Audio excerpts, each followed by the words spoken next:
नमस्कार दोस्तों, आप सभी यूपीएससी एस्पिरेंट्स का mister UPSC and PCS YouTube channel में स्वागत है।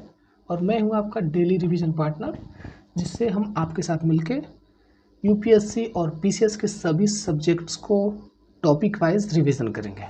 जैसे कि आज का हमारा जो वीडियोज़ है उसमें हम पॉलिटी के 10 क्वेश्चन को 10 मिनट में सॉल्व करने की कोशिश करेंगे। तो चलते हैं हम अपने पहले क्वेश्चन की तरफ। हमारा पहला क्वेश्चन क्या है हम देख लेते हैं। हमारा पहला क्वेश्चन है, संविधान का कौन सा भाग मौलिक अधिकारों से संबंधित है? संविधान का कौन सा भाग मौलिक अधिकारों से संबंधित है? इसके 4 ऑप्शन है। इस 4 ऑप्शन में से करेक्ट ऑप्शन देखना है हमको। पहला ऑप्शन क्या है? पार्ट सेकेंड, दूसरा है पार्ट थर्ड और तीसरा है पार्ट फोर्थ और चौथा है पार्ट 5, यानी कि भाग 2,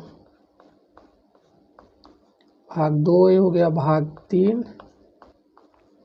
और ये हो गया भाग 4, ये हो गया भाग 5। इसमें से करेक्ट ऑप्शन आपको सिलेक्ट करना है। तो हम लोग ऐसे देखेंगे, जैसे भाग 2 है तो भाग 2 क्या है हमारा? भाग 2 है हमारे सिटीजनशिप से, यानी कि नागरिकता से संबंधित। किससे है?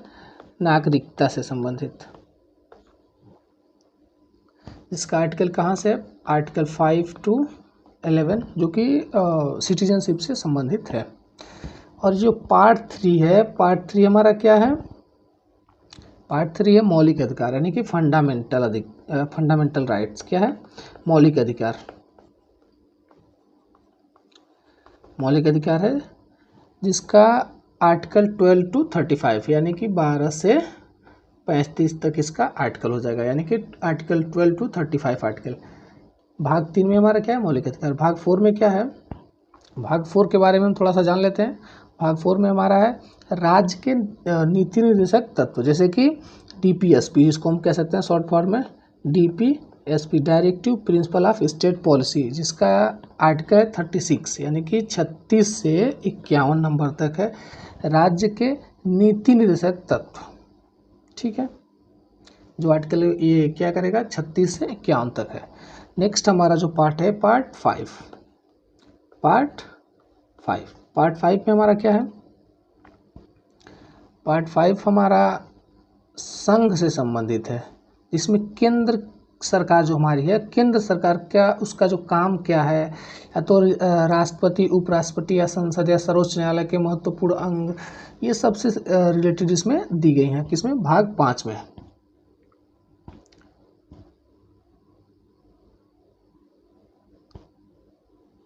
तो हम लिख देते हैं संघ से संबंधित।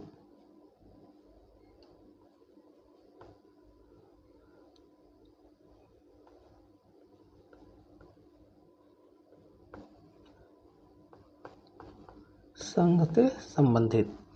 हम अपने नेक्स्ट क्वेश्चन की तरफ बढ़ते हैं। अच्छा, तो इसका हम करेक्ट ऑप्शन चेक कर लेते हैं। करेक्ट ऑप्शन क्या है? करेक्ट ऑप्शन हमारा हो जाएगा भाग 3, जिसमें दिया हुआ है, यानी कि मौलिक अधिकार, यानी कि क्या कहते हैं, फंडामेंटल राइट्स, हमारा हो जाएगा भाग 3 में। अपने नेक्स्ट क्वेश्चन की तरफ हम लोग बढ़ते हैं। नेक्स्ट क्वेश्चन हमारा क्या है? राज्य के नीति निर्देशक सिद्धांत किस देश के संविधान से लिए गए हैं?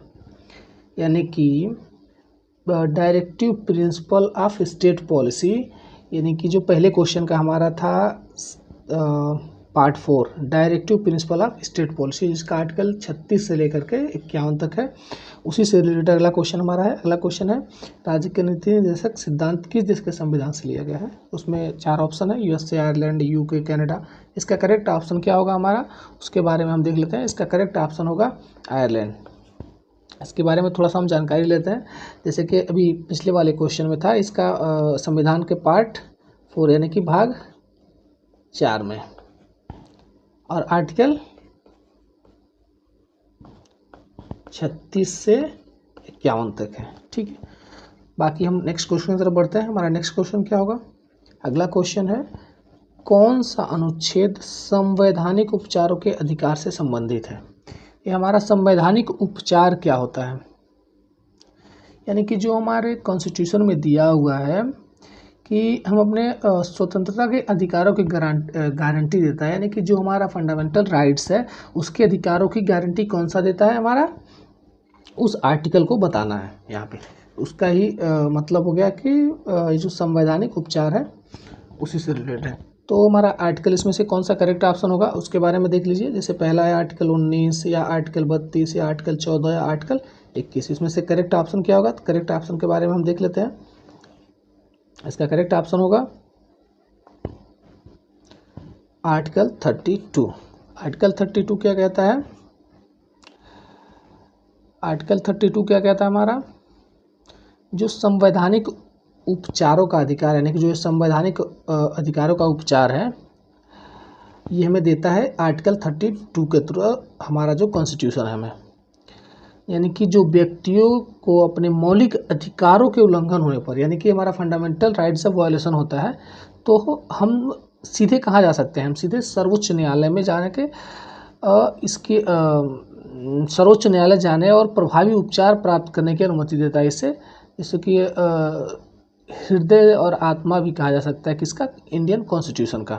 क्योंकि यह नागरिकों को अपने मौलिक अधिकारों के उल्लंघन के खिलाफ, यानी कि जो हमारा फंडामेंटल राइट्स है, फंडामेंटल राइट्स के खिलाफ जो होता है वो आर्टिकल 32 हमें प्रोटेक्ट करता है। जैसे हमारा अगर फंडामेंटल राइट कहीं अगर वायलेशन हो रहा तो वहाँ पर आर्टिकल 32 के थ्रू हम सर्वोच्च न्यायालय जा सकते हैं। ठीक है, हम अपने अगले क्वेश्चन की तरफ बढ़ते हैं। अगर इसके बारे में भी जानना चाहेंगे आर्टिकल 19, तो ये आर्टिकल 19 में हमारे स्वतंत्रता का अधिकार है। क्या है? स्वतंत्रता के अधिकार। आर्टिकल 19 हमारा क्या है? स्वतंत्रता का अधिकार। और भी अगर इसके बारे में डिटेल जानना चाहते हैं तो आप इस चैनल में बने रहिए, आगे हम आपको अलग अलग वीडियो में सभी के बारे में डिटेल जानकारी देते रहेंगे। हम नेक्स्ट क्वेश्चन की तरफ बढ़ते हैं। हमारा नेक्स्ट क्वेश्चन क्या होगा?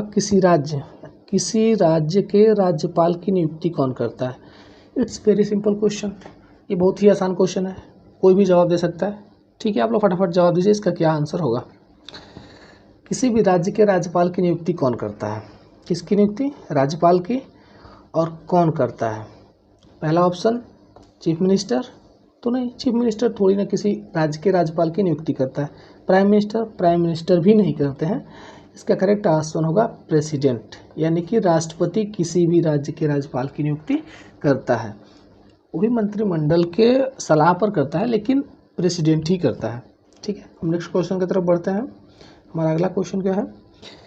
किस संशोधन ने मतदान की आयु 21 वर्ष से घटाकर 18 वर्ष कर दी थी? इसके बारे में हम जान लेते हैं। जिसे हमारे संविधान का कौन-सा संशोधन था जिसमें जो वोट देने की, यानी कि वोटिंग करने की जो एज है वो 21 वर्ष से घटाकर 18 वर्ष कर दी गई थी।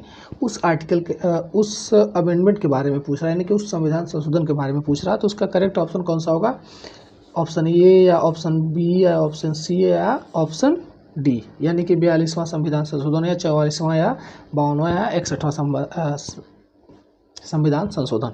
इसका करेक्ट ऑप्शन होगा 61वां संविधान संशोधन, जो कि 1988 में हुआ था। कब हुआ था? 1988 में हुआ था। लोकसभा और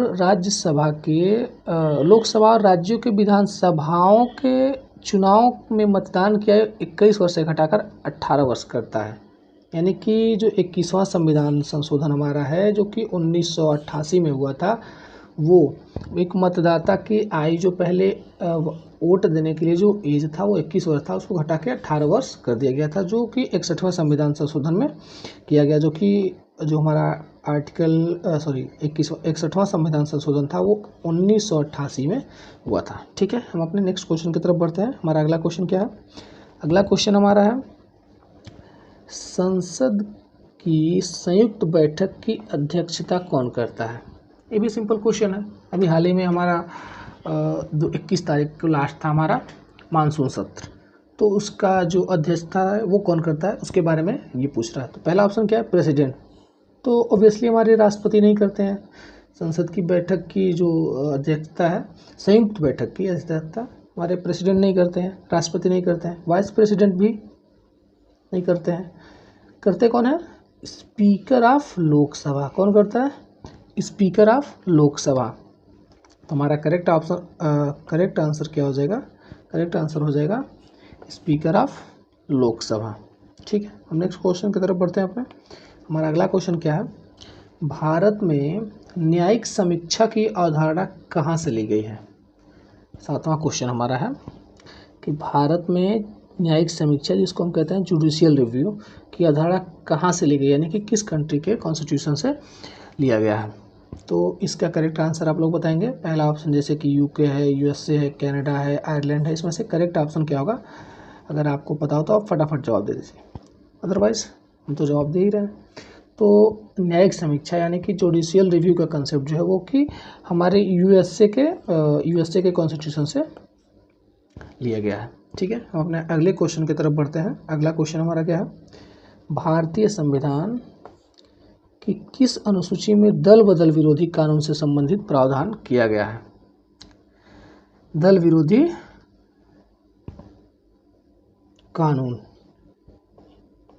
विरोधी कानून से संबंधित प्रावधान कौन सी अनुसूची में किया गया है? यानी कि शेड्यूल में पूछ रहा है, यानी कि किस शेड्यूल में किया गया इसके बारे में। तो यानी कि इसमें दिया हुआ है 4 ऑप्शन, जैसे कि 8 शेड्यूल यानी कि 8वीं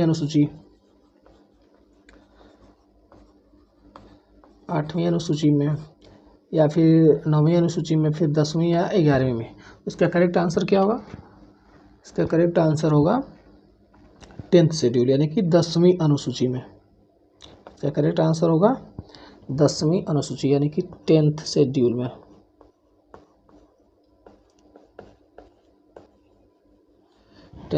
में।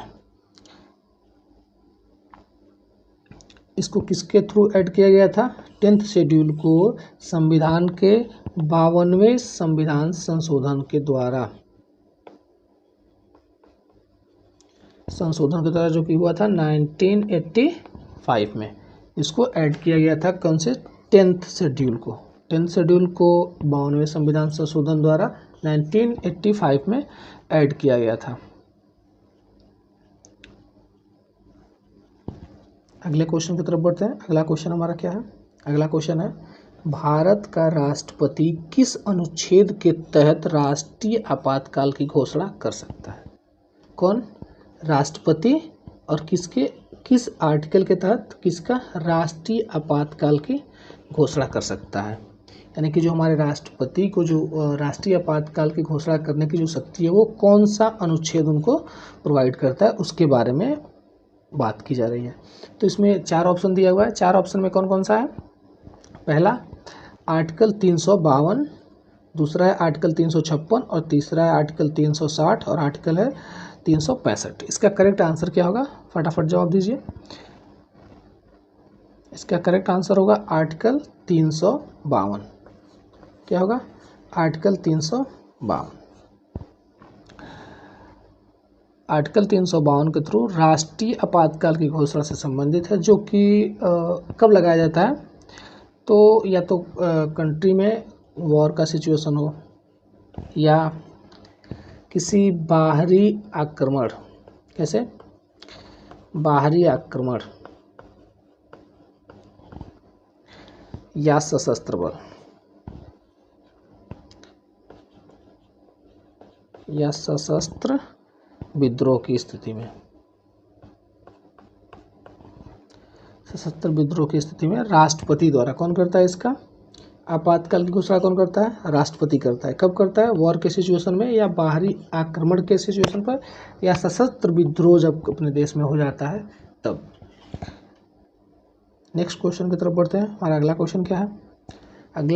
अगला और लास्ट क्वेश्चन, संविधान का कौन सा अनुच्छेद अस्पृश्यता के उन्मूलन से संबंधित है? क्या कह रहा? संविधान का वो कौन सा आर्टिकल है जो छुआछूत के उन्मूलन यानी कि छुआछूत को ख़त्म करने के लिए कौन सा आर्टिकल दिया गया है? तो इसमें जो हमारा 4 ऑप्शन है क्या है? आर्टिकल 14, आर्टिकल 15 और आर्टिकल 17 और आर्टिकल 19, यानी कि आर्टिकल 14, 15, 17 या 19 कौन सा? इसका करेक्ट आंसर क्या होगा? फटाफट जवाब दीजिए।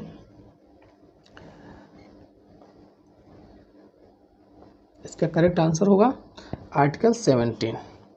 आर्टिकल 17 क्या है? अनटचेबिलिटी को समाप्त करने और किसी भी व्यक्ति के साथ जाति, धर्म, लिंग या उसके जन्म स्थान के आधार पर, किसे? जाति, धर्म या लिंग या जन्म स्थान, यानी कि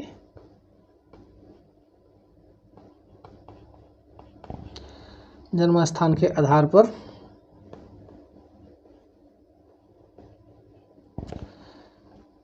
भेदभाव करना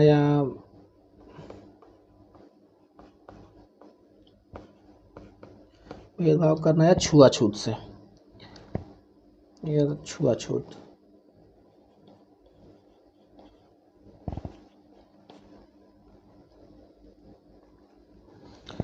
जिसको आर्टिकल 17 में किया गया एक दंडनीय अपराध है। क्या है? दंडनीय अपराध है। ठीक है, तो ये रहे आज के हमारे 10 क्वेश्चन, जो कि पॉलिटी के 10 क्वेश्चन है, और इसको हमने 10 मिनट में कवर करने का कोशिश किया है।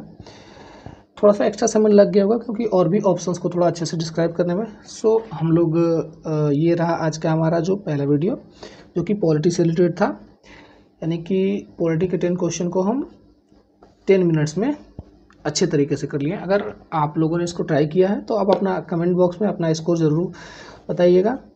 अगर आपको वीडियो अच्छी लगी हो तो इसको सब्सक्राइब कर लीजिए, अपने दोस्तों के पास शेयर कर दीजिए, बेल आइकन प्रेस करना बिल्कुल मत भूलिएगा। अगर आपको वीडियो अच्छी लगी हो तो लाइक ज़रूर करिएगा।